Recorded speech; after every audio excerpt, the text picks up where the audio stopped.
Hello everyone, कैसे हो आप सब। एक बार पुनः स्वागत है आप सभी का हमारे अपने YouTube channel Shiv coaching classes पर। आज की इस वीडियो में हम देखेंगे class 12th biology NCERT chapter 6 हमारा चल रहा था, जिसमें चैप्टर 6 में हमने लगभग सभी वीडियो आपको प्रोवाइड करा दी है। अभी तक आप यदि नहीं देखे हैं तो आप प्लेलिस्ट में जाकर के देख सकते हैं। आज की इस वीडियो में यहाँ पे हम class 12th biology NCERT chapter 6 का पूरे के पूरे जो वस्तुनिष्ठ क्वेश्चन है वो हम आपको आज की इस वीडियो में यहाँ पे पूरा का पूरा कवर कराने वाले हैं। तो चलिए सीधे वीडियो को स्टार्ट करते हैं। पहला प्रश्न है कि आदि पदार्थ का नाम बताना है आपको जिससे लगभग 15 बिलियन वर्ष पूर्व ब्रह्मांड की उत्पत्ति हुई है।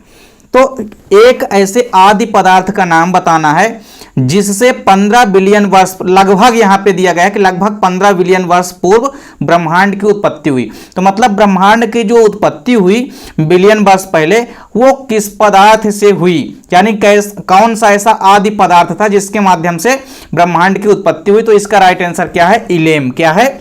इलेम। अगला प्रश्न है कि जैव विकास के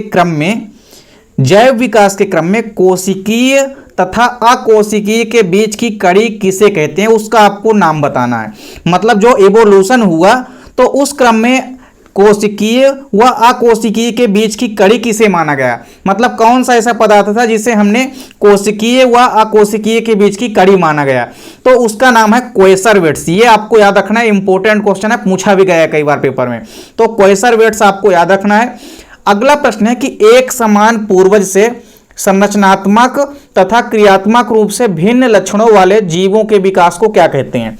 देखिए, एक ही समान पूर्वज से यदि संरचना तथा क्रियात्मक रूप से भिन्न भिन्न लक्षणों वाले जीव पैदा हो जाते हैं या डेवलपमेंट हो जाता है, उनका विकास हो जाता है, तो इसे हम क्या कहते हैं? तो ऐसे जीवों को हम कहते हैं एडेप्टिव रेडिएशन। क्या कहते हैं उसे? हम एडाप्टिव रेडिएशन कहते हैं, या हम इसे हिंदी में अनुकूली विकिरण कहते हैं। तो जब एक ही प्रकार के पूर्वज से, हमने आपको ये टॉपिक भी कवर कराया है, तो एक ही समान प्रकार के पूर्वज से या एक ही जाति से कई प्रकार की जातियों का जब निर्माण हो जाता है, भिन्न भिन्न प्रकार की जातियों का, तो उसे हम क्या कहते हैं? एडाप्टिव रेडिएशन, यानी कि अनुकूली विकिरण। अगला प्रश्न है कि रचना एवं उत्पत्ति में भिन्नता एवं कार्यों में समानता दर्शाने वाले अंग क्या कहलाते हैं। देखिए, ऐसे अंगों को हम क्या कहते हैं जो कार्यों में तो समान होते हैं परंतु उनकी रचना एवं उत्पत्ति क्या होती है? भिन्न भिन्न होती है। तो ऐसे अंगों को हम कहते हैं समवर्ती अंग, यानी उनको हम कहते हैं एनालोगस ऑर्गन। तो समवर्ती अंग कहते हैं ऐसे अंग जो कि कार्यों में क्या होते हैं? समानता दर्शाते हैं। इसके बाद देखिए, अगला प्रश्न है कि किसी जाति के संपूर्ण विकास की घटना को हम क्या कहते हैं? तो इसे हम कहते हैं फाइलोजेनी। क्या कहते हैं? फाइलोजेनी कहते हैं। अगला प्रश्न है कि जीवों के आनुवांशिक गुणों में अचानक होने वाला परिवर्तन कहलाता है। तो कोई भी मान लीजिए जीव है या कोई भी मान लीजिए ऑर्गेनिज्म है, अब उसमें यदि उसके आनुवांशिक गुणों में अचानक यदि कोई परिवर्तन आता है तो उसे हम क्या कहते हैं? उत्परिवर्तन या म्यूटेशन कहते हैं। तो जीवों के आनुवांशिक गुणों में यदि अचानक कोई परिवर्तन आता है तो उसे हम क्या कहते हैं? उत्परिवर्तन। अगला प्रश्न है चट्टानों में दबे प्राचीन जीवों के अवशेष को हम क्या कहते हैं? तो इसका राइट आंसर हो जाएगा जीवाश्म। क्या कहते हैं? जीवाश्म कहते हैं, यानी फोसिल्स कहते हैं। तो इस प्रकार से आप समझ सकते हैं कि जीवाश्म क्या है। तो चट्टानों में जो दबे हुए प्राचीन जीवों के अवशेष होते हैं वही क्या कहलाते हैं? जीवाश्म कहलाते हैं।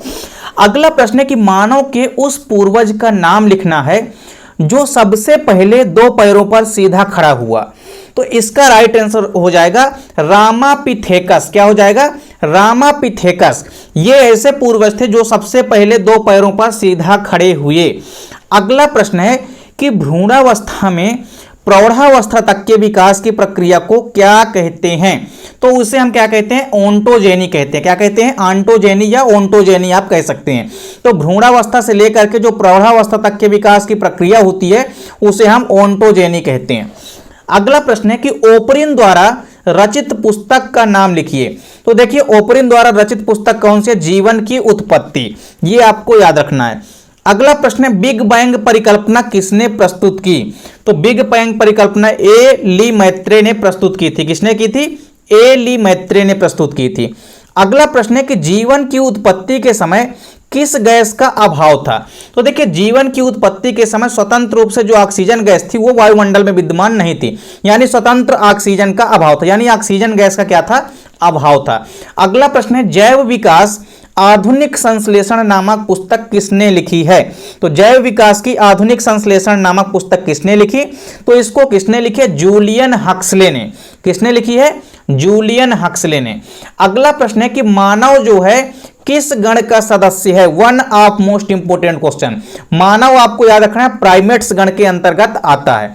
अगला प्रश्न है कि वह विकासीय विचारों का जनक किसे कहा जाता है? तो विकासीय विचारों का जनक किसे कहा जाता है? एम्पीडोक्लेस को कहा जाता है। किसे कहा जाता है? एम्पीडोक्लेस को कहा जाता है। अगला प्रश्न है प्राकृतिक वर्णवाद का सिद्धांत किसने दिया? काफी इंपॉर्टेंट क्वेश्चन है, अक्सर एग्जाम में पूछा जाता है। प्राकृतिक वर्णवाद का सिद्धांत किसने दिया था? चार्ल्स डार्विन ने दिया था। तो आपको याद रखना है चार्ल्स डार्विन ने क्या दिया था? प्राकृतिक वर्णवाद का प्रभाव दिया था या प्राकृतिक वर्णवाद का सिद्धांत या थ्योरी दिया था। इसे हम डार्विनिज्म भी कहते हैं या डार्विनवाद भी कहते हैं। तो डार्विनवाद को ही हम प्राकृतिक वर्णवाद के सिद्धांत के नाम से भी जानते हैं। तो या आपसे पूछे डार्विनवाद किसने दिया? तो डार्विन ने दिया। या आपसे पूछे प्राकृतिक वर्णवाद किसने दिया? तो भी आपको राइट आंसर क्या करना है? डार्विन। अगला प्रश्न है उपार्जित लक्षणों की वंशागति का सिद्धांत किसने दिया? तो उपार्जित लक्षणों की वंशागति होती है, यह सिद्धांत किसने दिया था? लैमार्क ने दिया था। अगला प्रश्न है प्रथम जीव पृथ्वी पर कहां उत्पन्न हुआ? तो याद रखना है आपको जल में उत्पन्न हुआ। कहां उत्पन्न हुआ? जल में। अगला प्रश्न है उत्परिवर्तनवाद का सिद्धांत किसने दिया? यहां पे उत्परिवर्तनवाद का सिद्धांत पूछा गया है, तो ह्यूगो डिवरीज ने दिया था। किसने दिया था? ह्यूगो डिवरीज ने दिया था। अगला प्रश्न है सजीव व निर्जीव के बीच की कड़ी किसे कहते हैं? यानी लिविंग व नॉन लिविंग के मध्य कनेक्टिंग लिंक किसे कहते हैं? तो इसका राइट आंसर है वायरस यानी कि विषाणु। अगला प्रश्न है ओरिजिन ऑफ स्पीसीज नामक पुस्तक के लेखक कौन है? तो चार्ल्स डार्विन। आपको याद रखना है, क्या याद रखना है? Charles Darwin. अगला प्रश्न है किस वैज्ञानिक ने लैमार्कवाद को अस्वीकृत किया? तो लैमार्कवाद को किसने अस्वीकृत किया था? बीजमैन ने प्रमुख रूप से अस्वीकृत किया था। यह चीज आपको ध्यान में रखनी है। अगला प्रश्न है कि जीवाश्मिकी का जनक किसे कहा जाता है? तो जीवाश्मिकी का जनक किसे कहा जाता है? लियोनार्डो दी विंसी को। किसे कहा जाता है? लियोनार्डो दी विंसी को क्या कहा जाता है? जीवाश्मिकी का जनक कहा जाता है। अगला इंपॉर्टेंट क्वेश्चन है कि डार्विन के जहाज का नाम क्या था? तो डार्विन की जहाज का नाम क्या था? बीगल। क्या था? बीगल था। अगला प्रश्न है सबसे पहला प्रागैतिहासिक मानव था। तो सबसे पहला प्रागैतिहासिक मानव कौन सा था? तो राइट आंसर हो जाएगा होमो हैबिलस। कौन सा था? होमो हैबिलस। कहीं कहीं पे होमो हैबिलस ना लिख करके केवल होमो बिलिस बस लिखा मिलता है, तो कंफ्यूज नहीं होना है। क्या हो जाएगा? होमो हैबिलस। ये सबसे पहले प्रकट होने वाले या आने वाले प्रागैतिहासिक मानव थे। तो आपको याद रखना है होमो हैबिलस। अगला प्रश्न है फिलोसफिक जूलॉजिक नामक पुस्तक के लेखक कौन है? तो इसका राइट आंसर हो जाएगा लैमार्क। क्या है? लैमार्क। अगला प्रश्न है सरीसृप व पक्षी वर्ग के बीच की कड़ी किसे कहा जाता है? तो किसे कहते हैं? हम आर्कियोप्टेरिक्स को कहते हैं। किसे कहते हैं?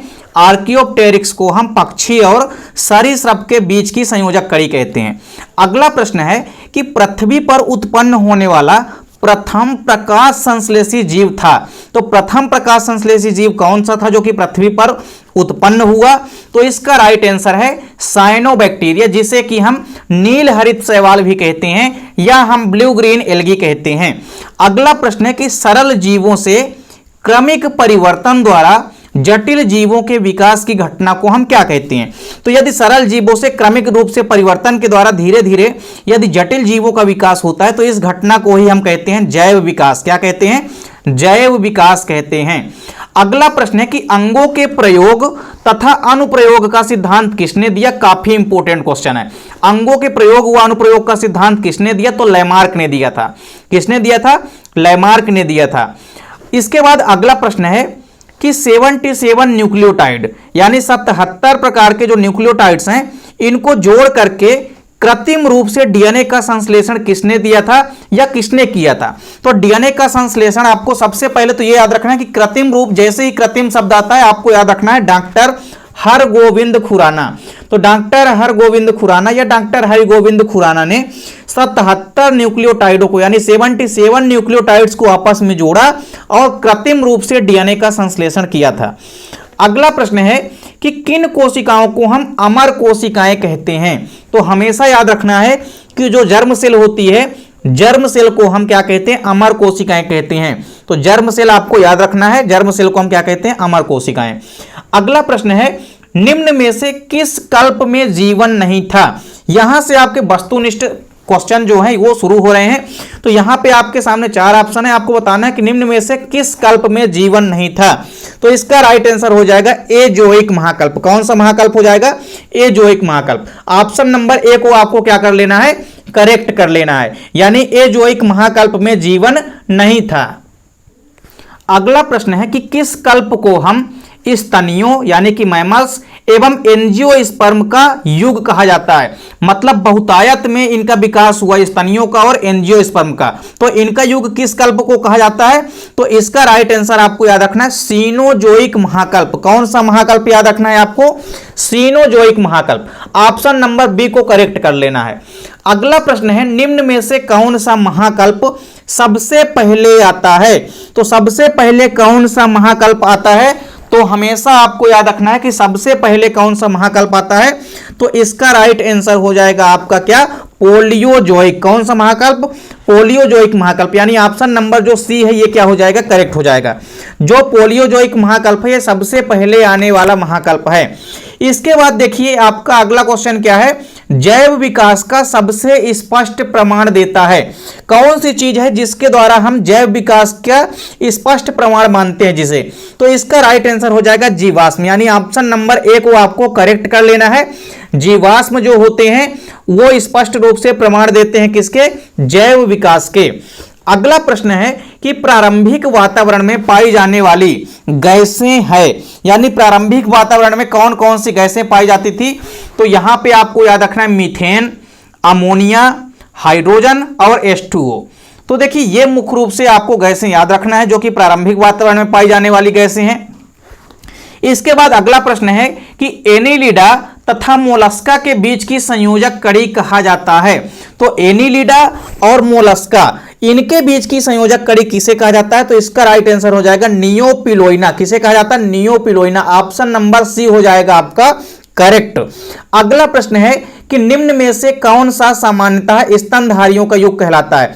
तो स्तनधारियों का युग बेसिकली हम किसे कहते हैं? तो स्तनधारियों का युग आपको याद रखना है कि सीनोजोइक महाकल्प को कहते हैं। किसे कहते हैं? सीनोजोइक। ये क्वेश्चन आपने आगे भी देखा है कि स्तनियों का और एंजियोस्पर्म का युग क्या कहलाता है? सीनोजोइक महाकल्प कहलाता है। तो सीनोजोइक आपको याद रखना है। अगला प्रश्न है कि मानव किस युग में उत्पन्न हुए? तो मानव में आपको बताना है कि मानव जो है किस युग में उत्पन्न हुए। तो आपको याद रखना है प्लियोसीन में। कब हुए? प्लियोसीन युग में मानव का विकास हुआ। अगला प्रश्न है एनीलिडा तथा आर्थ्रोपोडा के मध्य की संयोजक कड़ी किसे कहते हैं? तो इसका राइट आंसर हो जाएगा पेरिपेटस। किसे कहते हैं? पेरिपेटस कहते हैं एनीलिडा और आर्थ्रोपोडा के मध्य की संयोजक कड़ी को। पेरिपेटस राइट आंसर है, ऑप्शन नंबर ए को करेक्ट कर लेना है। अगला प्रश्न है विलुप्त प्राणी है। देखिए 4 ऑप्शन दिए गए हैं, डायनासोर, डोडो, मैमथ और इसके अलावा उपरोक्त सभी। तो देखिए डायनासोर, मैमथ, डोडो ये सभी के सभी क्या हैं? विलुप्त प्राणी हैं, यानी ऑप्शन नंबर डी को करेक्ट कर लेना है, उपरोक्त सभी। अगला प्रश्न है अउड़नशील पक्षी है। आपको बताना है कि इनमें से कौन सा ऐसा पक्षी है जो कि उड़ नहीं सकता है, यानी अउड़नशील पक्षी है। तो देखिए शुतुरमुर्ग भी काफी भारी होता है, सबसे बड़ा पक्षी, ये उड़ नहीं सकता है। कीवी पक्षी भी नहीं उड़ सकती है। इसके अलावा जो ईमू पक्षी है ये भी नहीं उड़ पाती है, यानी कि उपरोक्त सभी। यहां पर भी ऑप्शन नंबर डी को आपको करेक्ट कर लेना है। अगला प्रश्न है कि जो कीट होते हैं, कीटों, पक्षियों एवं चमगादड़ के पंख किसके उदाहरण हैं? आपको बताना है कि जो कीटों के पंख होते हैं, पक्षियों तथा चमगादड़ों के जो पंख हैं ये किसके उदाहरण हैं? तो ये समवृत्तिता के एग्जाम्पल है। किसके? समवृत्तिता के एग्जाम्पल हैं, क्योंकि कार्यों में तो ये समान होते हैं ये सभी के सभी पंख, लेकिन सबकी इनकी उत्पत्ति जो होती है वो अलग अलग अंगों से होती है। तो समवृत्तिता यहाँ पे राइट आंसर हो जाएगा। अगला प्रश्न है जीवन की उत्पत्ति किस कल्प में हुई? तो इसका आंसर आपको याद रखना है किस कल्प में हुई है? तो आर्कियोजोइक महाकल्प में, ये आपको याद रखना है। तो यहां पे देखिए लगभग 45 इंपोर्टेंट क्वेश्चन है चैप्टर 6 के, जिनको आपको तैयार कर लेना है और लगभग यहीं से वस्तुनिष्ठ क्वेश्चन आपके पूरे के पूरे पूछे जाएंगे। उम्मीद करता हूं वीडियो पसंद आई होगी। वीडियो अच्छी लगे तो लाइक कमेंट जरूर कीजिए, साथ ही साथ दोस्तों के बीच ज्यादा से ज्यादा वीडियो को शेयर कीजिए। चैनल पे आप यदि नए हैं तो चैनल को सब्सक्राइब जरूर कर लें, साथ ही साथ बेल आइकन प्रेस कर लें ताकि वीडियो की नोटिफिकेशन आपको मिलती रहे। मिलते हैं नेक्स्ट वीडियो में, तब तक के लिए जय हिंद, वंदे मातरम।